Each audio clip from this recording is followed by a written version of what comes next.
Shalom à tous et à toutes. Il y a un sujet qui est méconnu dans l'Ecclésia, c'est la sorcellerie. Je vais vous en donner la définition selon le dictionnaire Larousse.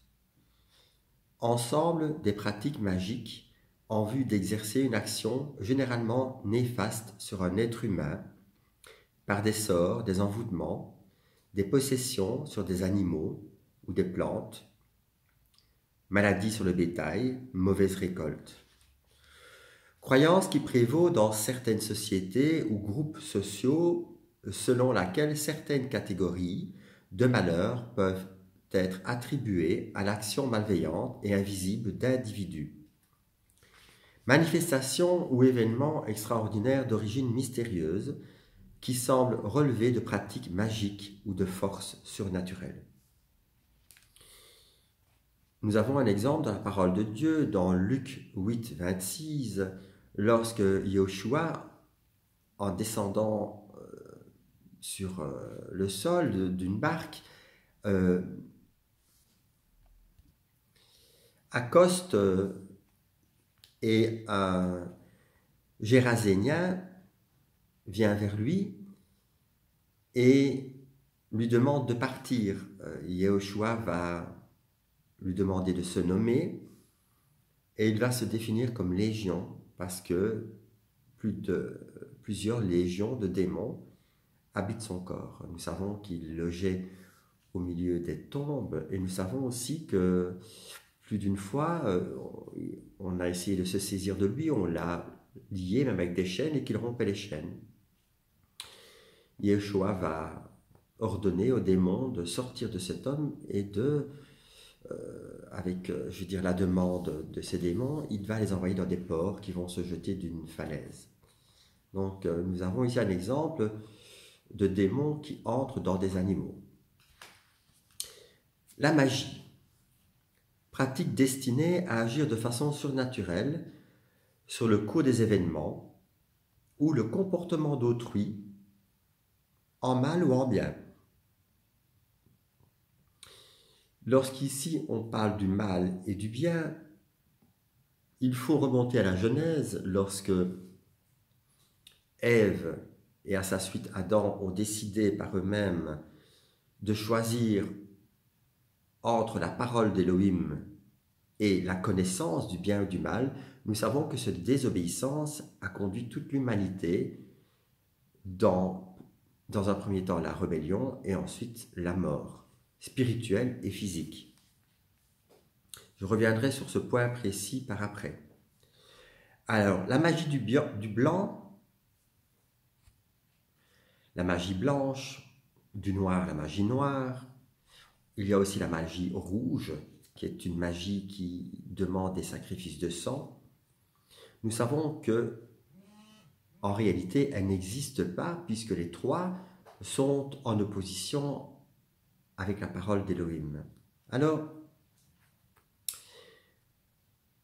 il existe de nombreux jeux vidéo où on amène les enfants à jouer aux sorciers, à la sorcière.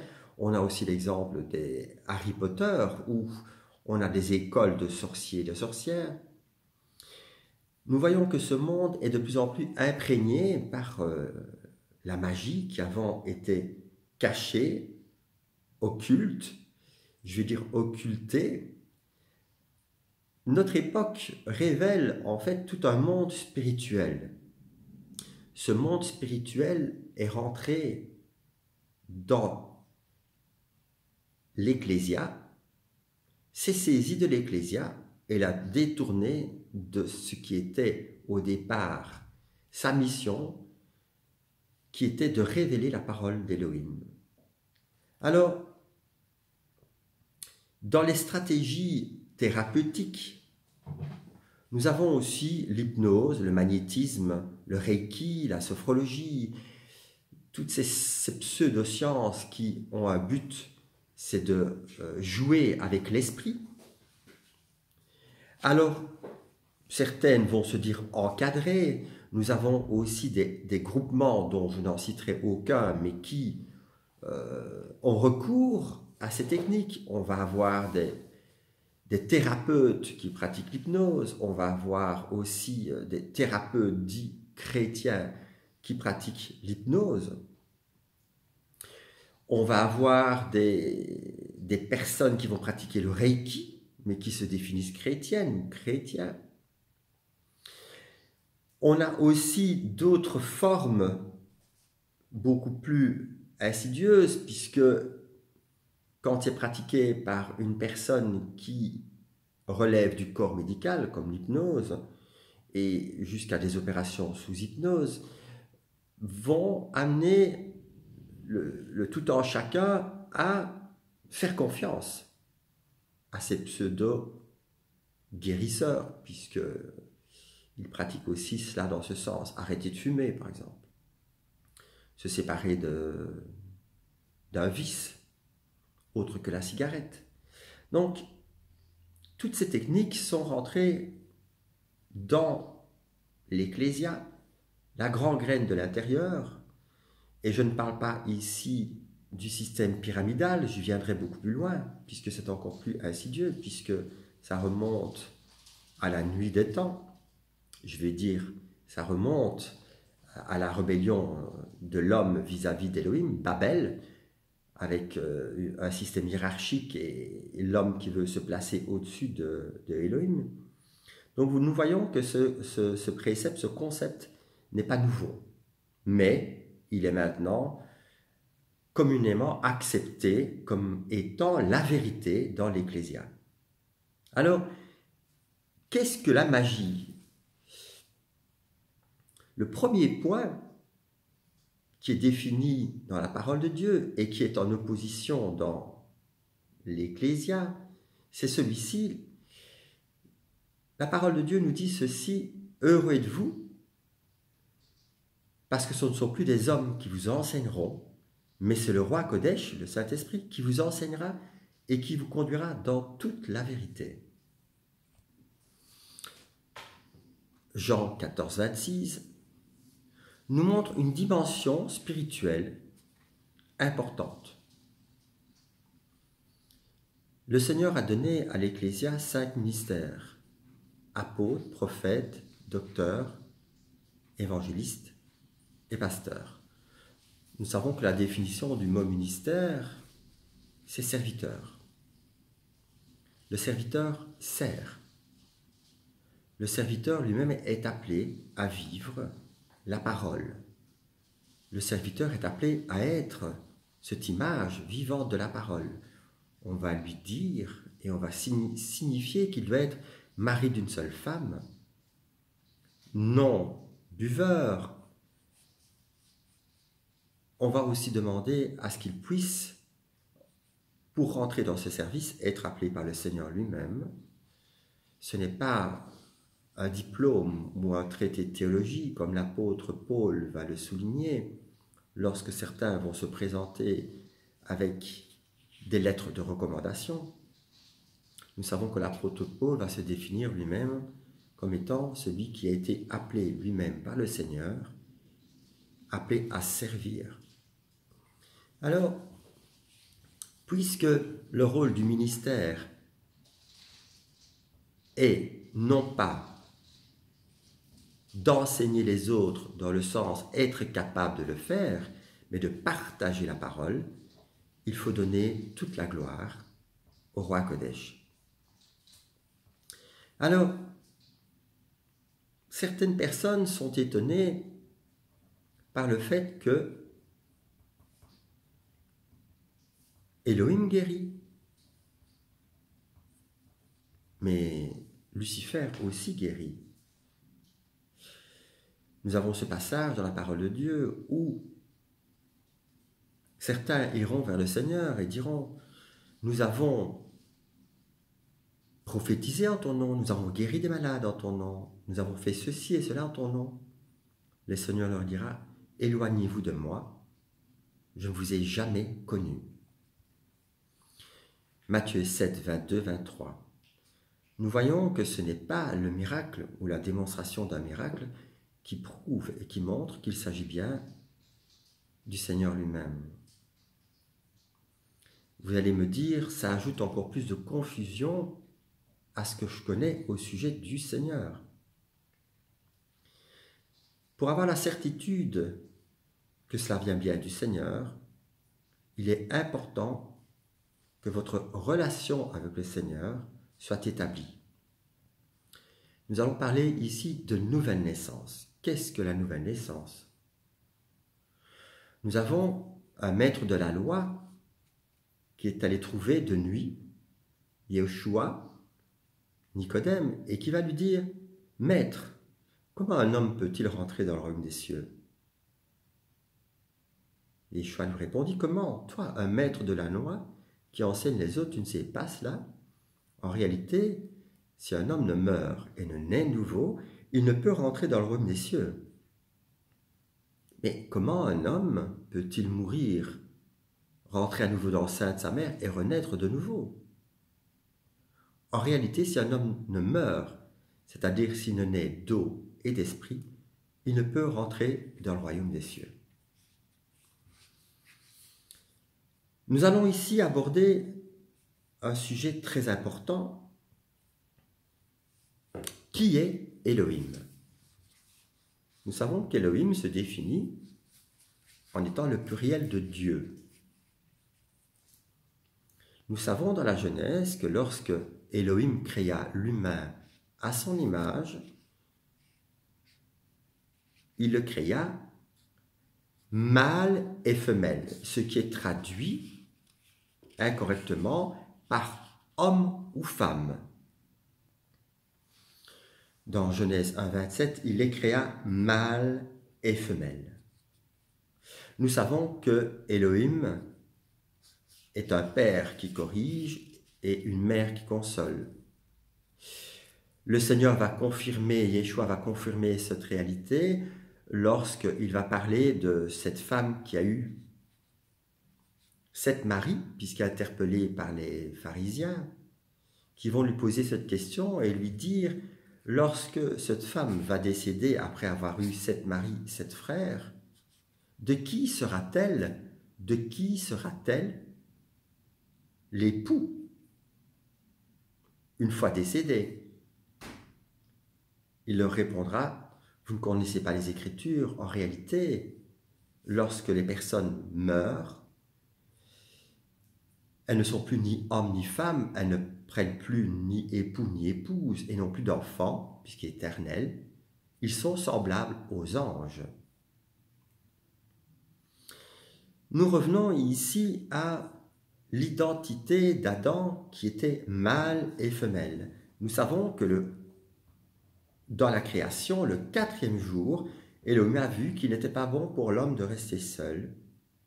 Il l'a fait tomber dans un profond sommeil et il a séparé l'homme de la femme, Isha.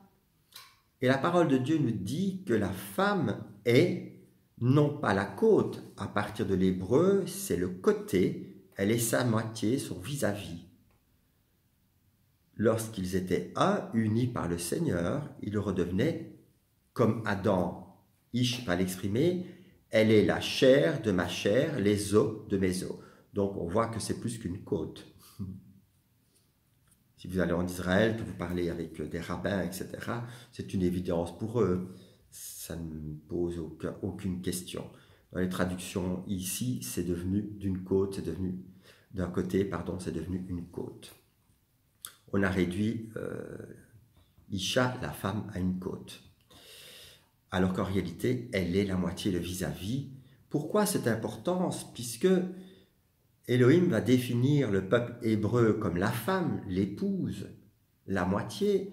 Nous avons aussi Yeshua qui va définir la fiancée comme sa moitié. L'Ecclésia est la moitié, elle est le côté féminin d'Elohim, de Dieu, si vous voulez.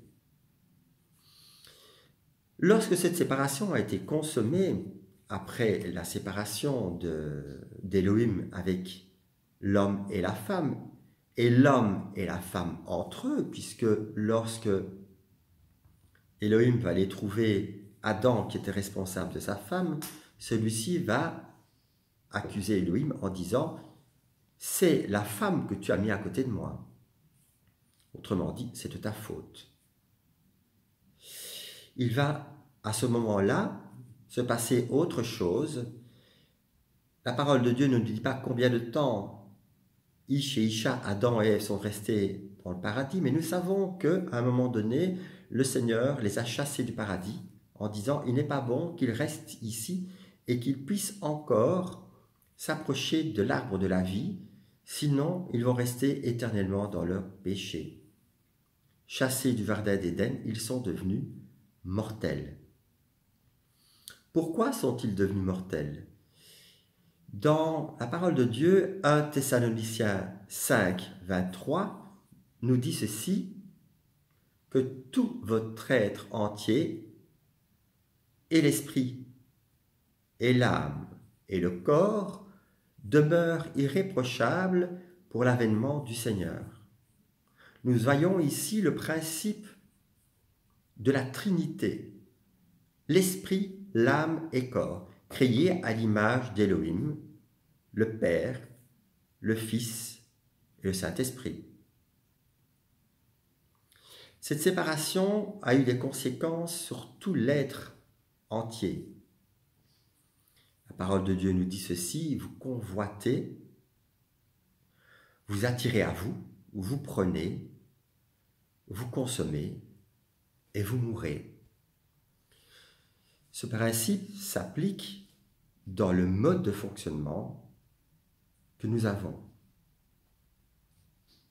La dualité qui s'est installée dans l'esprit de l'homme, séparé de la source, l'a amené à accepter un mode de pensée contraire à la parole d'Élohim.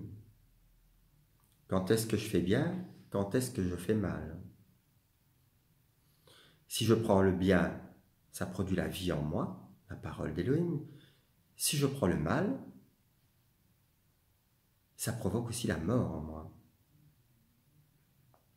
Toutes les paroles que nous acceptons vont avoir et agir sur notre esprit, sur notre âme et sur notre corps. Yeshua, dans 1 Jean, va être défini comme étant la parole vivante. Au commencement était la parole était avec Elohim et la parole était Elohim. Elle est venue dans le monde, au milieu des siens, mais ils ne l'ont pas reconnue, n'ont pas accepté. Cette parole est devenue vivante, c'est le principe du Fils, nous le savons. Quand est-ce que nous devenons réellement fils? Lorsque Nicodème a posé cette question à Yeshua, il faut qu'un homme meure et naisse de nouveau. Nous naissons de la nature d'Adam, d'Ish, mais nous devenons le nouvel homme lorsque nous passons par la mort. C'est ce que nous appelons la nouvelle naissance. Mais qu'est-ce que la nouvelle naissance? La nouvelle naissance est naître d'en haut. Est-ce que c'est possible par nous-mêmes de gagner cette nouvelle naissance? Nous savons que non. Pourtant, nous voyons des systèmes hiérarchiques, pyramidaux, qui ont des activités, comme je dis, de 7 à 77 ans. Tout est à l'extérieur. Tout fonctionne d'une façon magistrale. Le seul problème, c'est que c'est un fonctionnement humain. Je vais vous donner un témoignage par rapport à cela. Un jour, c'était au début de ma rencontre avec le Seigneur, donc il y a plus de 22-23 ans. J'ai rencontré le Seigneur il y a 26 ans maintenant. J'étais allé en retraite avec un groupe de jeunes et là, on m'avait désigné comme responsable de la vaisselle. Je vais vous dire que, d'abord, ça n'avait aucune incidence sur moi, puisque pour moi, servir le Seigneur, c'est aller là où il veut que je sois.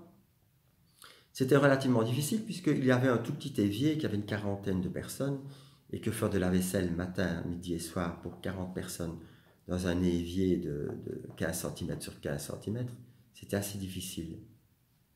Donc, le principe, je veux dire humain, charnel, était de faire une liste. Une liste où je prenais 5 personnes le matin, peut-être 10 personnes le midi et 5 le soir, de façon à ce que la vaisselle ne soit pas une charge, mais que ce soit quelque chose qui soit rapidement fait. Après un jour, et après avoir exposé la liste, il n'y avait personne qui venait. Donc je dis, ce n'est pas grave, Seigneur, si je dois faire la vaisselle pendant 3 semaines tout seul, je le ferai. Ce n'est pas un problème. Le Seigneur m'a dit ceci, tu vas enlever la liste et tu vas leur dire qu'avant de vouloir évangéliser, qu'ils apprennent à faire la vaisselle. C'est ce que j'ai fait le jour suivant, un partage, et j'ai enlevé la liste. Et à ma grande surprise, le Seigneur a guidé lui-même les personnes. Donc nous voyons que quand on entend Dieu, Elohim est un Dieu d'ordre, qu'on a un système pyramidal qui semble à l'extérieur bien rodé, nous voyons en fait qu'il n'y a aucune place pour la volonté du Seigneur dans cet ordre, puisque c'est lui-même qui met en place les choses. Lorsqu'il dit à Pierre, « Je construirai mon Église », bien sûr, il utilise des hommes et des femmes, mais selon sa volonté, quand il veut, pour ce qu'il veut. Alors, puisque cette séparation d'avec la source nous a conduit dans la chair et nous a conduit à la mort spirituelle et physique, la nouvelle naissance doit et n'a qu'un seul but, de nous réconcilier avec la source afin que cette même source nous réunifie esprit, âme et corps. C'est le principe du lavement des pieds. Lorsque les apôtres étaient en train de se disputer, de se questionner sur qui serait le plus grand, Yeshua leur a dit, « Vous m'appelez Maître et Seigneur. Pourtant, est-ce que je suis venu parmi vous comme quelqu'un qui dirige ou comme quelqu'un qui sert? Qui est le plus grand? Celui qui est assis à table ou celui qui sert ?» Il s'est alors défait de son manteau, il s'est ceint et a commencé à leur laver les pieds. Lorsqu'il est arrivé devant Pierre, Pierre lui a dit, « Toi, tu ne me laveras pas les pieds, Seigneur. Si je ne te lave pas les pieds, lui a-t-il répondu, tu ne peux pas participer au royaume. » Pierre a ensuite dit, « Non pas les pieds, seulement les pieds, mais tout le corps. Mais si tes pieds sont nets, tout le corps est net. » Pourquoi les pieds? Nous savons que les pieds, c'est le chemin. Si le Seigneur ne sanctifie pas lui-même notre chemin, toutes les actions que nous allons produire avec nos mains, avec notre bouche, nos yeux, nos oreilles, tout ce que nous sommes, vont être fausses. Mais si le Seigneur sanctifie notre chemin, tout sera juste et saint. Mais lui seul peut le faire. Rappelez-vous ce passage au départ qui dit, d'une façon très claire, « Le roi Kodesh vous enseignera et vous conduira dans toute la vérité. » Ce principe est donc valable pour chacun de nous. Naître d'en haut, c'est laisser le roi Kodesh diriger chacune de nos pensées. Nous en revenons à la sorcellerie. Mais puisque le roi Kodesh doit diriger chacune de nos pensées, d'où viennent nos pensées? La parole de Dieu nous parle de 3 types d'hommes. L'homme animal, l'homme charnel et l'homme spirituel. L'homme animal, c'est un homme qui vit au premier degré, avec ses sens primaires. Je vais le dire simplement, il mange, il boit, il se marie, il a des enfants, une maison, une voiture, fonctionne d'une façon animale, se reproduit, je vais dire comme ça, et meurt. L'homme charnel, lui, va être pareil à l'homme animal, mais va avoir une certaine notion du monde spirituel. C'est-à-dire que ce monde spirituel va être une religion. Je pourrais toutes les citer, hein. Catholique, protestante, évangélique, baptiste, pentecôtiste, vous pouvez toutes les citer, bouddhiste, l'islam, et ainsi de suite. Pourquoi ce sont des religions?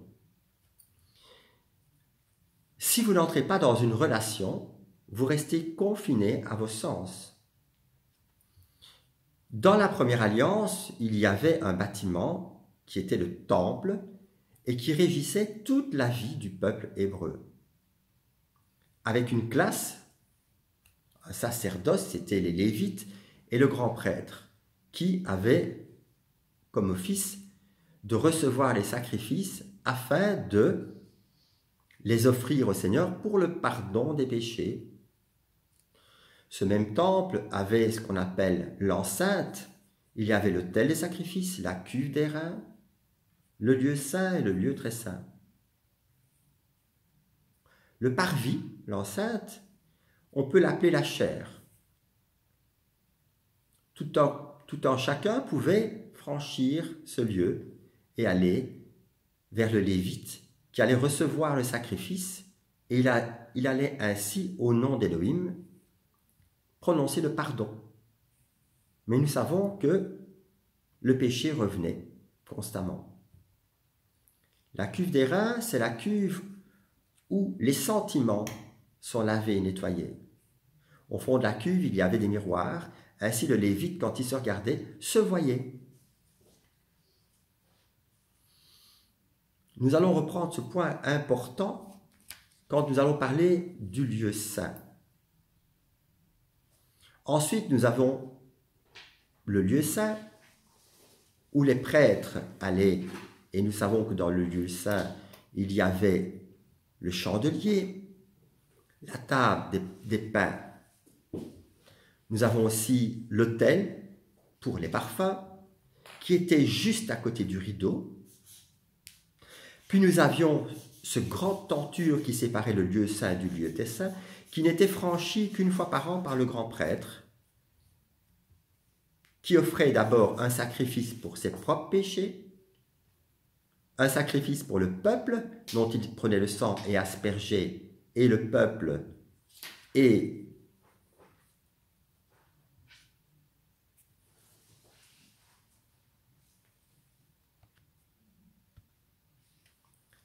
le tabernacle, dont le couvercle propitiatoire, et à l'intérieur de l'arche, il y avait du tabernacle, il y avait une urne contenant la manne, le bâton d'Aaron, qui représentait l'autorité, et il y avait les 10 paroles. Alors, cette arche de l'alliance, qui était le symbole d'union entre Elohim et le peuple, représente également Yeshua. Il est la nouvelle alliance. Nous allons passer de table de pierre à un cœur de chair, où cette même loi est gravée par le roi Kodesh lui-même. Nous avons le principe du bâton, Aaron, où chacun, appelé par le Seigneur, est appelé en autorité. Et nous avons cette manne aussi qui représente et qui représentait ce pain que Yeshua va dire, vos pères ont mangé la manne dans le désert, ils sont morts. Moi, je suis, dit-il, le pain venu du ciel. Celui qui mange de ce pain vivra. Ce pain ne symbolise pas, je vais dire, concrètement la chair, comme dans le catholicisme, où l'hostie devient réellement le corps de Christ et le sang de Christ, nous savons que c'est un symbole. Manger la chair de Christ et boire son sang, ça veut dire participer à sa vie. Notre vie est-elle conforme à la parole? Participons-nous à sa vie de résurrection après la nouvelle naissance ou suivons-nous, comme l'homme charnel, un système religieux? Les personnes peuvent se réunir 2-3 fois par semaine sans que leur cœur ne change. Ensuite, nous avons l'homme spirituel. Cet homme spirituel est né d'en haut. Il ne fait pas et il ne fait plus non pas sa volonté, mais la volonté du Père. Comment est-ce possible de vivre dans un monde charnel, physique, en accomplissant la volonté du Père? C'est ce point important que nous allons développer et avec l'aide du roi Kodesh, vous pourrez en avoir la révélation. Je vous donne la référence pour Nicodème, Jean 3, 1 et suivant, et pour la femme qui a eu 7 maris, Matthieu 22, 28.